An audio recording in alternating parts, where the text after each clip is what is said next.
it is shocking for all of us to understand that 60% of the young men who are rescued in the Mediterranean and 40% of the young women are Nigerians. They bring them back to Nigeria, and then they say they're turning back to try and go back across the oceans again to go to Europe, and for the simple reason that they say there's nothing for us in Nigeria.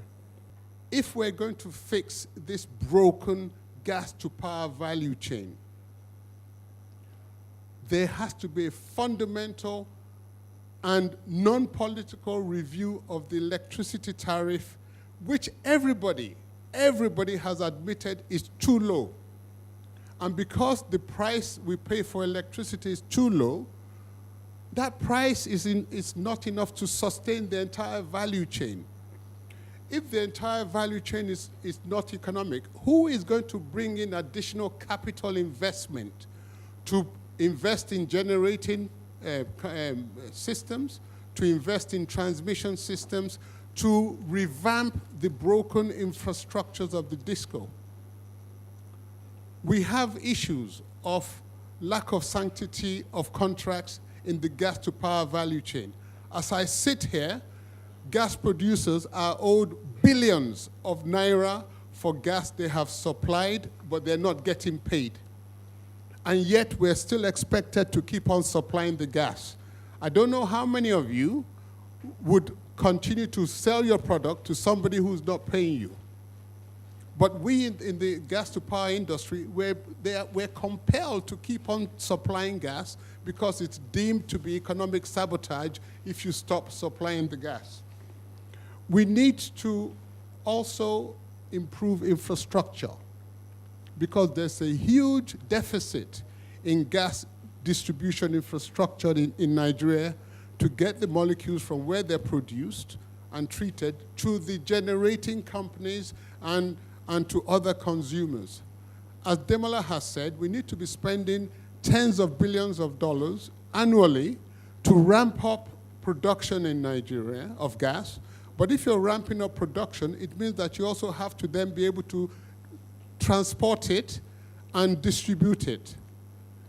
There's a huge opportunity in the infrastructure industry.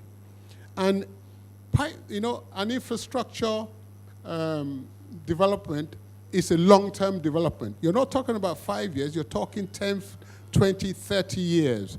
It means that you need to access low-cost funds such that people would take the risk of developing that infrastructure. So we're hoping that government's new policies and the direction that the PIB, which is the most fundamental missing link in all of this, will give assurances to investors that Nigeria is open for the gas business. And this is the message which, as the president of the NGA, we're going to take to Washington, D.C. in June this year to tell the world that things are changing in Nigeria, government policies are changing. We're looking at new legislation that would enable gas to be a good business, a business that would be profitable for investors and would yield the benefit for the nation. We need to make a lot of changes. One, if you want to invest to go from maybe the 1,000 megawatts that Lagos State to get to the 20,000 megawatts, you need to invest a lot of money in generating companies and systems. You need to improve the infrastructure of the distribution companies that serve Lagos, which are Eko Disco and Ikeja Disco. You need to ensure that the generating companies that will generate the electrical power get gas from the gas suppliers. And that means that a lot of money is required for that entire value chain. That won't happen if the electricity tariff remains as it is. All experts have determined that the electricity tariff in Nigeria today is too low. It needs to become a market-reflective tariff. Notice I use the word market-reflective, not cost-reflective, because cost implies that you can pad up any cost you want.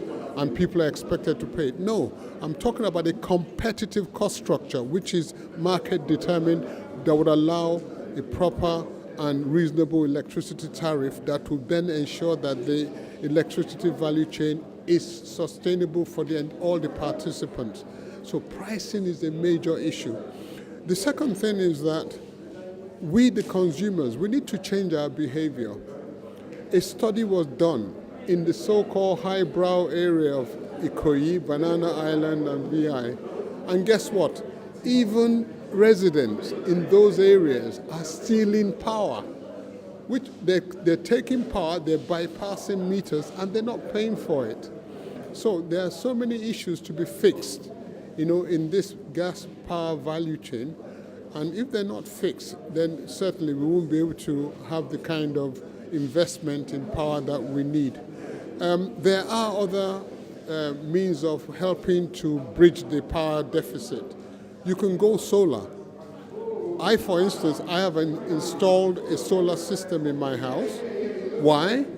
I got fed up of burning my money by generating my own power.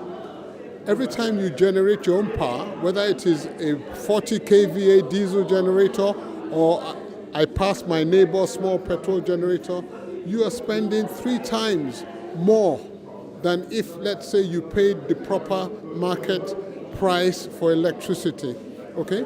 And by installing a solar system, I've reduced diesel usage and generator usage in my house from 18 hours a day to 6. So you can imagine the kind of money I'm now saving, okay? So people need to be quite imaginative. If I had the power, I would decree that all houses in Nigeria should be flat-roofed to be able to take solar panels. California, 2 weeks ago, just mandated that all new houses to be built in the state of California in the USA must be fitted with solar systems. We have more sunshine than California.